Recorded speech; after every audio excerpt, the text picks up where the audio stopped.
Meraki. Good morning. Good morning. This is Peter levels. For those who are still half asleep and have not fully woken up, it's the guy in the center. It's not the guy that's at the top. So what does Peter levels do? Just a second. Can I help over there? Yeah.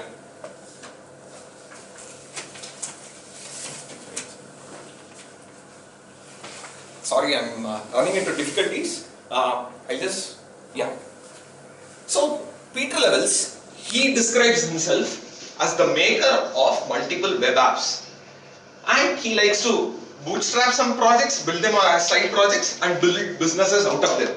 So, we'll see some examples of what he has done so far. So, this is Nomad List, a website for people who travel all over the world and stay at different locations. This is a job portal, Remote OKIO, basically for nomads. And finally, he has built a website called Hood Maps, where you can actually geographically identify locations in the city. For example, Chennai, the red ones are the tourist places. Why am I talking about Peter Levels? He is someone who got into the press a few years ago. He claimed that he is going to build 12 startups in 12 months. And his product, the Nomad List product that I mentioned, it makes about $300,000 a year, and it's projected to be $3.5 million worth of dollars. Today, we'll be reviewing his book, Make, Bootstrapper's Handbook. So for those who actually saw his profile earlier, he's the only one building this product. And you can see why I'm talking about him today. So, Peter Levels has built multiple websites, has generated revenue, and we would like to hear it from the horse's mouth on how he went about building it and his recommendations for others. That's the scope of the book today. This is a book that's an online book or an e-book. You cannot buy a hard copy of it, so you'll have to pay online to him.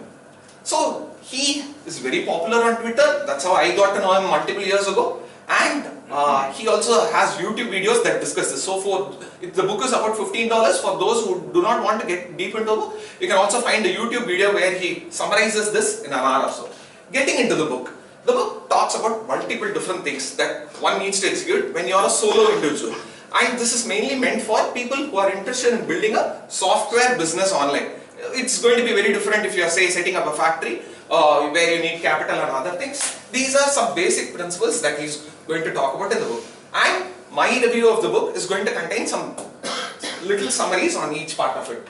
First, the idea. A lot of people know that the idea generally doesn't matter. The idea is usually a multiplier. He explains this with multiple examples in the book, where he says you need the idea and also you need great, fantastic execution.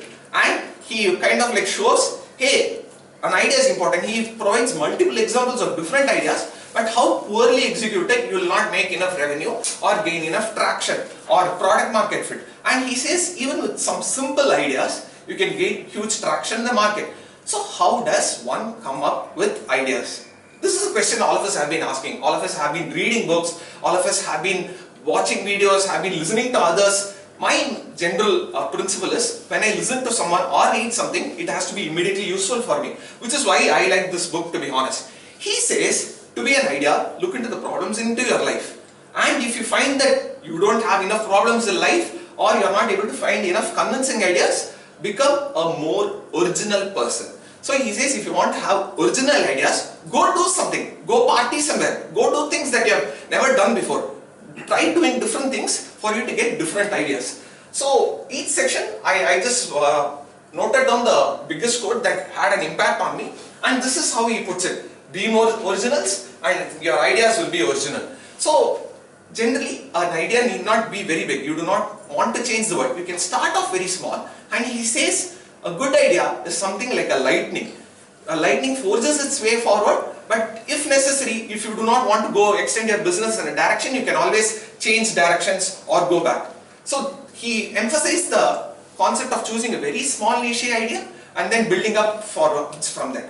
Then he talks about building. As I mentioned earlier, he is primarily building software or websites or apps for people on the web. This might relate to someone like me or probably someone like Muki. All of us are some of us are software developers. We like writing code, writing software, building stuff online. But what is his opinion for people who are not capable of building software or simply just not interested in building software, but still want to run a software company. He says, hey, there are much easier tools to get started with. Say for example, most of you know, if we are having an event going on and we want to get invites, all we have to do is start using a Google form. And he quotes some similar equivalents like Airtable. All it takes to start building upon your idea is find out some tools online, try learning slowly step by step and build your way forwards. So what if you don't really want to code? There are a lot of tools online that help you provide this. Then he talks about launching. There are different, for software products, there are different places where you can launch online. There is Product Hunt, there is Hacker News, there are different places, and he talks about carefully launching. He says, set out something like 24 hours or 12 hours and then launch across all these websites, Reddit and other places, so that you are focused on that. You gain a lot of press coverage, you gain a lot of mind share amongst the audience for one single day. Probably people will forget it at a later point of time. So ideally, if you don't launch it, if you just share it with one or two people, no one is going to show up and use it. Then how do you grow a product once you have launched it? Again, these are all summaries. I would suggest that you get the book and understand detailed depths of how he goes into it. He gives a very personal touch to it. So then he talks about growing the product once you have a small set of users. So he says growth hacking and all those things, they are great. Probably they work for different people. But it's very hard for individuals to do so. An individual doesn't have much resources. He doesn't have monetary capital to push for marketing campaigns and other things. He says if you are building a software product, include growth somehow into it. Make it easily for someone to share your product. Incentivize someone to share your product with others. Organic growth is the best growth, is what he claims. And no business succeeds without making money. And this he is very clear about. He says don't be afraid to monetize. Don't be afraid to charge money. He goes into depths of what all business models you can do as an individual developer. And then he says once you are done, once your product kind of like goes is stable, then try to start automating everything. If your website is down, start using a tool that will report to you saying that your website is down. He says go for using some tools. So this is almost like passive income here is what he says, but he says no, it still requires some maintenance. It's okay to hire contractors. These are some aspects. Then finally, how do you exit a business? He provides a lot of options, but he says generally it's also okay if you don't try to exit your business as a product. When you exit, be sure to celebrate. So he is going to support different creators online. This is something he's going to sponsor them. This is what he has claimed because he's making good revenue. And based on this, I built my own product following this book. When are you going to build yours? Thank you. This is the website.